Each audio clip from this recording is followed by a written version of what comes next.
तो भाई फिजिक्स के न्यूमेरिकल नहीं लग रहे। फिजिक्स में सब कुछ पढ़ लेते हो तो लगता है कि यार सब कुछ पढ़ तो लिया, बट जब क्वेश्चन करने बैठते हो तो होते नहीं है, और खासकर न्यूमेरिकल में सबसे ज्यादा प्रॉब्लम होती है। तो जो भी बच्चे ऐसे हैं जो फिजिक्स पढ़ तो रहे हैं, बट उनके मन में एक डर है कि हाँ यार जब मैं क्वेश्चन लगाता हूँ न्यूमेरिकल करता हूँ तो वो बनते नहीं है उतने अच्छे से।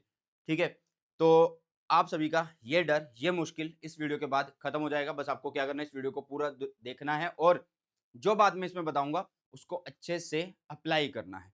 ठीक है बेटा, तो जिसके भी फिजिक्स में न्यूमेरिकल नहीं होते भाई, उसके लिए वीडियो रहने वाली है।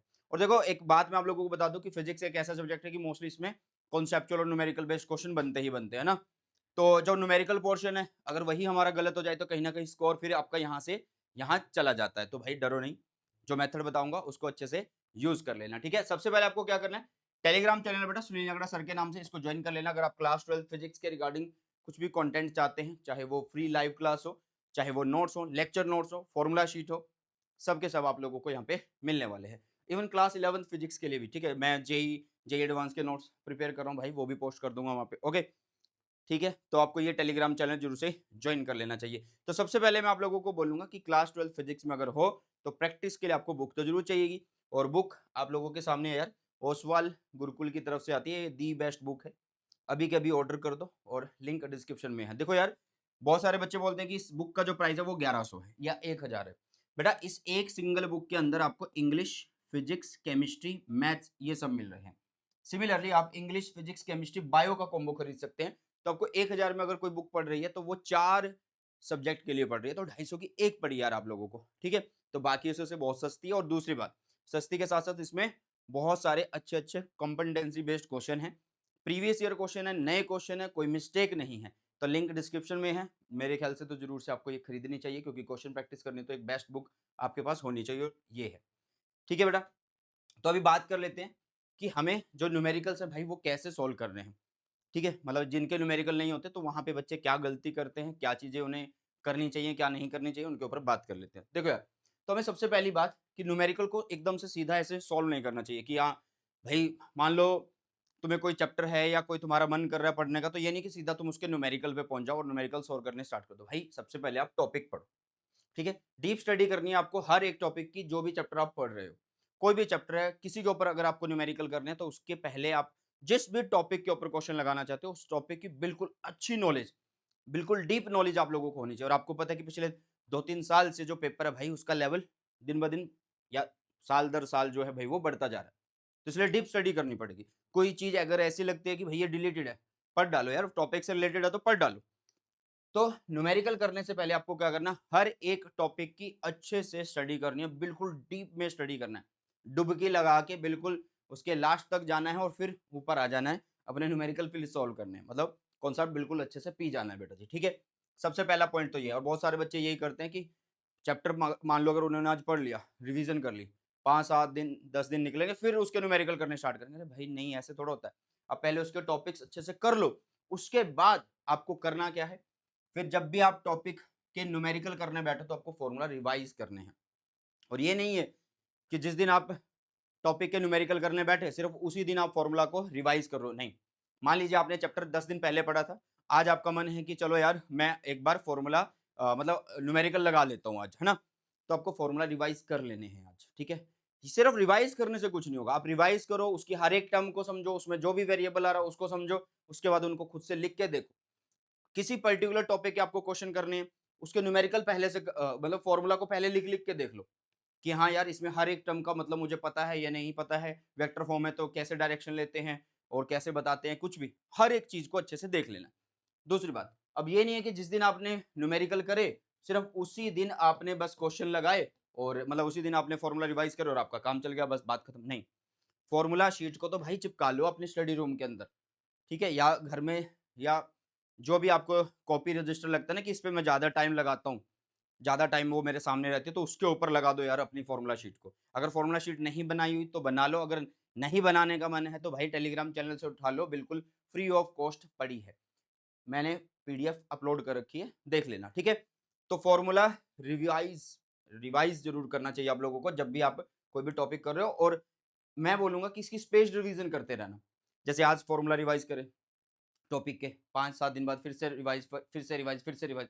क्योंकि यार फॉर्मूला बार बार किसी न किसी चैप्टर में ऐसे इंटरलिंक्ड होते रहते हैं। ठीक है, नेक्स्ट बेटा आपको क्या करना है, फॉर्मूला आइडेंटिफिकेशन करना है। ये क्या है सर, अभी फॉर्मूला रिवाइज तो कर लिए, अब फॉर्मूला आइडेंटिफिकेशन क्या है, सुनो यार ध्यान से।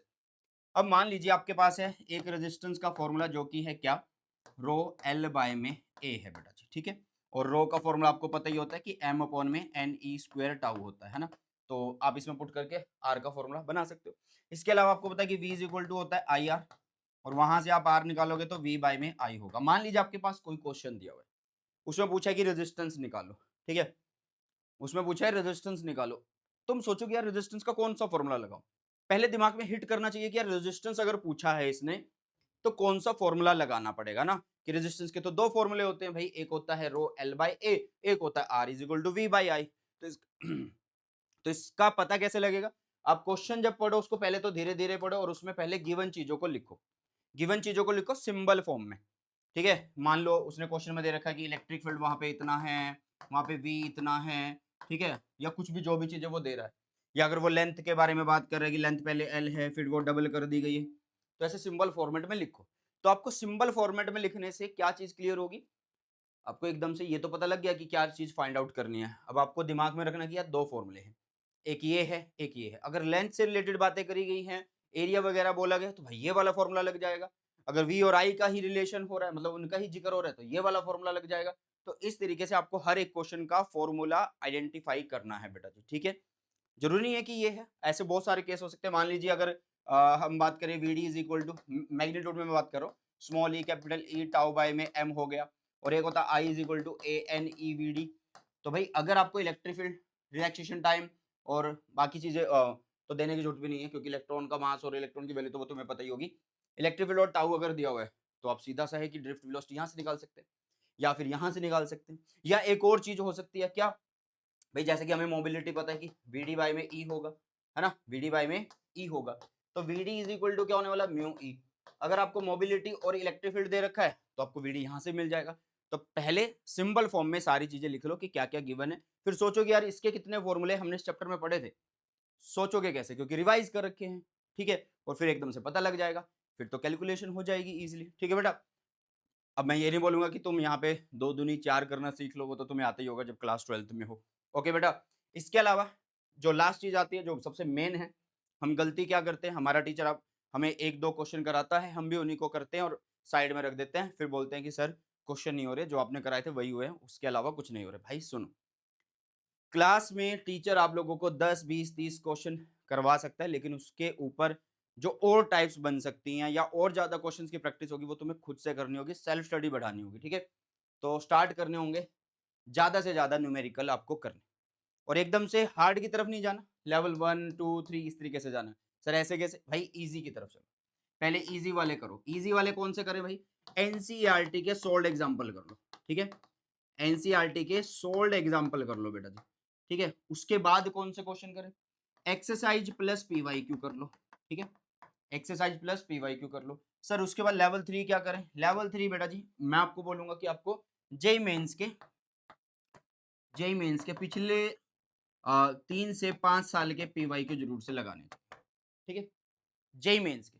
सर नीट के क्यों नहीं बोले, भाई जेई मेंस के क्वेश्चन का लेवल ही आ रहा है हमारा, तो इसलिए हमें जेई मेंस के क्वेश्चन जरूर से लगा के देखने पड़ेंगे। पहले लेवल 1 से शुरू करो, कहाँ से शुरू करना वो भी बता दिया, लेवल 2 में आपके एक्सरसाइज और पीवाईक्यू के क्वेश्चन है, पीवाईक्यू के लिए बुक भी बता दिया, तो और चाहिए क्या यार, सारी चीजें बता दी आप लोगों को, ठीक है। तो भाई ये है आप लोगों के लिए न्यूमेरिकल्स को फोड़ने की एक बढ़िया वाली स्ट्रेटजी बोलो या एक ट्रिक बोल सकते हो बेटा जी, ठीक है।